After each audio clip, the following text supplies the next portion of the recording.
We are Two Book Ramblers. A podcast to get you to read beyond the lines.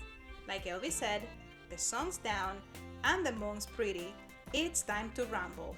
About books.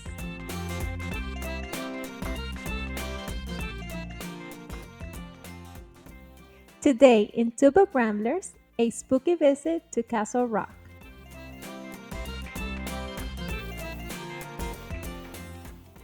As October ends and Halloween approaches, we would like to invite you on a trip to Castle Rock. This has to be one of the scariest and spookiest literary places. Why? Because Stephen King has made it so. And if you're wondering about Castle Rock, this is a fictional town that has served as the set for several of Stephen King's novels and short stories. In this episode, we will take you on a spooky tour of the fictional town through some of King's books set in Castle Rock.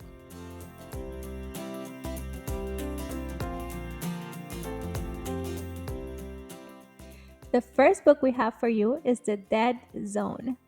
In this book, we meet George Bannerman, who is the sheriff of the town, and he tries to apprehend the Castle Rock Strangler, a serial killer at large in the town.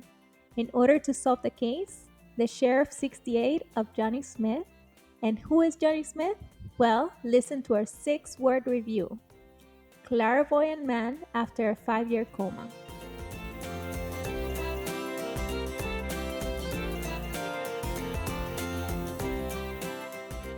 And I want to talk about one of the non-human residents of Castle Rock, Cujo. In Cujo, the cases in George Bannerman's desk keep piling up. I guess that is one occupational hazard for the sheriff of Castle Rock, and we can blame Stephen King for that. And here we meet Sheriff George Bannerman again as he organizes the search for a missing kid and his mother. The kid's name is Tad Trenton, and he's haunted by a ghost who lives in his closet. And this ghost is no other than the spirit of the serial killer we had met before in the Dead Zone.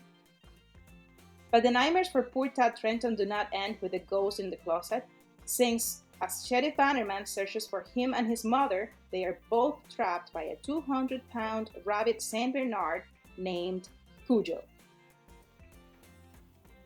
Reading this novel will not give you an appetite, quite the contrary. But when or if you recover from reading Cujo and brave to hear the name again, you can recreate a specialty sandwich named after this dog that used to be served at the House of Q in Sioux City, Iowa. The establishment has unfortunately closed permanently. And the Cujo, which used to be the name of the sandwich, was a hot dog, yep, pun intended, topped with chopped onion rings, cheese, and baked beans.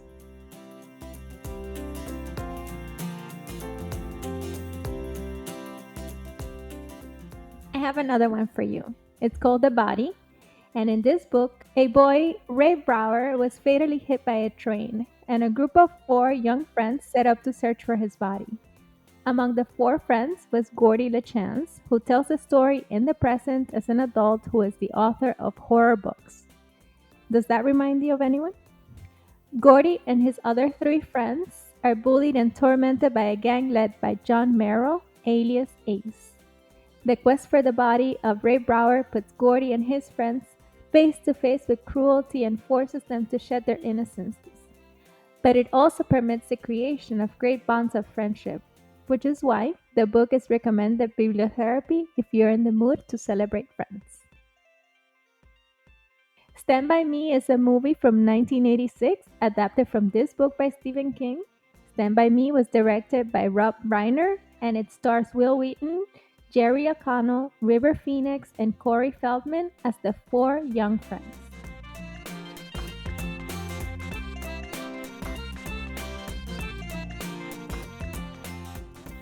Another book set in Castle Rock is The Dark Half. In The Dark Half, some time has elapsed since the books we have mentioned, and there is a new sheriff in town, Alan Pangborn. Alan is in charge of solving a series of disturbing crimes happening in Castle Rock. What else, right? And the evidence found at the crime scenes, as well as the connections with the victims, all point to Thad Beaumont as the crime subject. When Thad was young, he used to have hallucinations that were announced by a cacophony of sparrows. The hallucinations went away after a strange thing, I'm not gonna spoil it for anyone, was removed from his brain. Thad is now a writer who uses a pseudonym, George Stark, for some of his novels.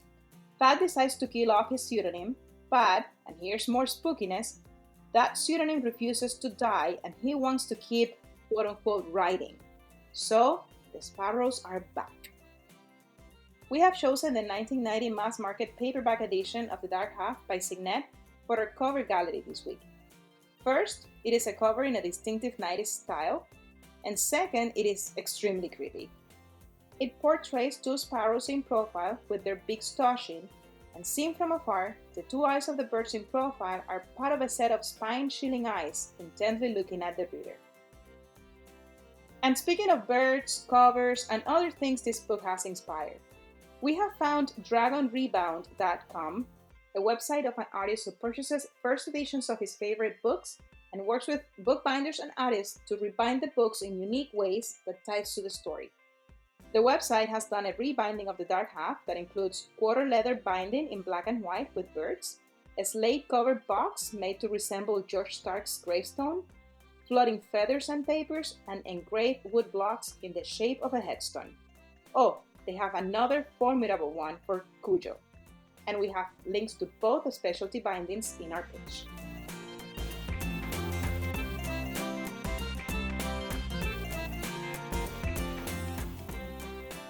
Another spooky book set in Castle Rock is Needful Things. In Needful Things, we re-encounter two residents of Castle Rock, Alan Pangborn, the sheriff in The Dark Half, and John Ace Merrill, the bully in the body.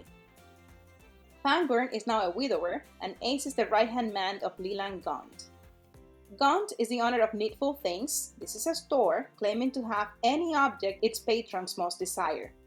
As payment, Gaunt requests his customers to play a practical joke on someone.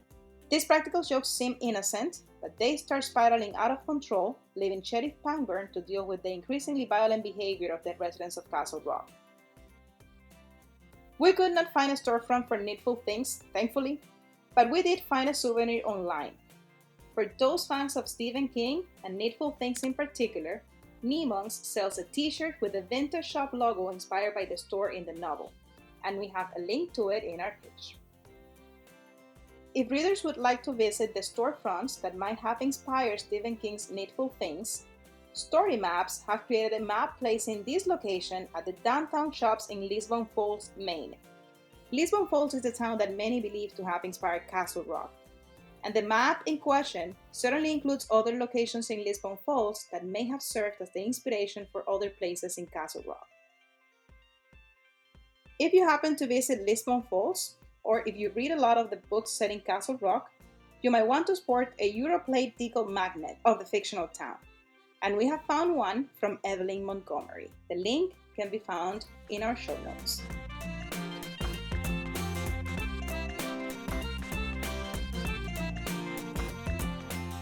We have arrived to our section, Book versus Book.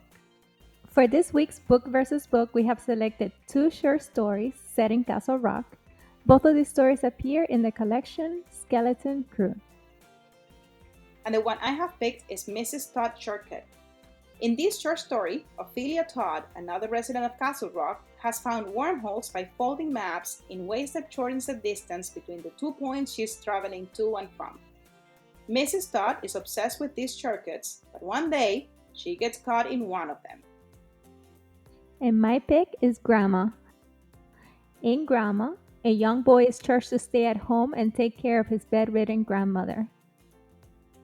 While he is fulfilling his duty, he checks on her and confirms she has died.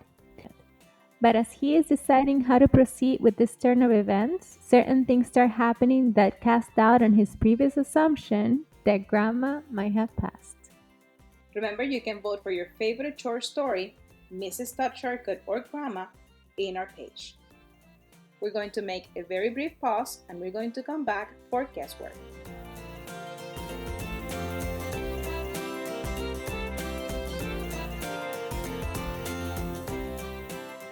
Welcome back to Guesswork. First, the answer to last week's. It was The Art of Racing in the Rain by Garth Stein. And for this week, so close to Halloween, we have chosen another horror book by Stephen King set on the town of Castle Rock. See if you can guess the title from its first line. To the public eye, the spouses of well-known writers are all but invisible, and no one knew it better than Lizzie Landon. And here's an excerpt from page 69. Scott had liked his music loud. In truth, he liked it at a level normal people would have considered ridiculous. And the telephone up there was located in the soundproofed area he had been amused to call my padded cell. It wasn't surprising she hadn't heard it down here. None of this seemed worth explaining to her sister. If you think you know it, you can let us know in our page.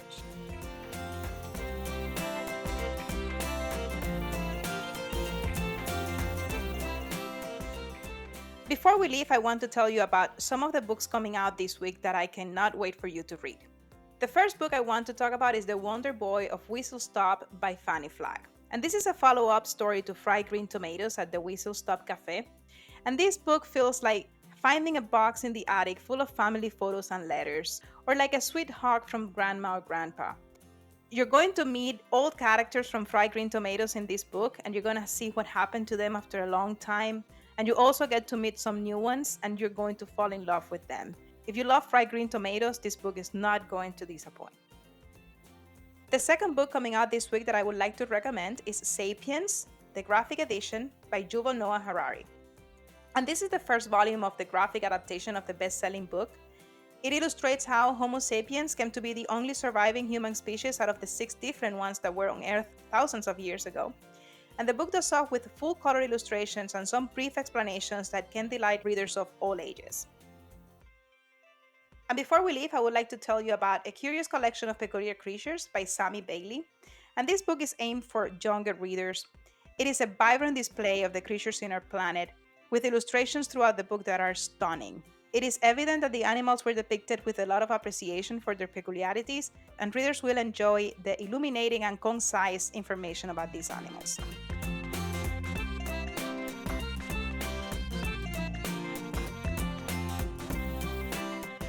Stephen King is a native of Durham, Maine, which has served as the inspiration for some of his other fictional settings.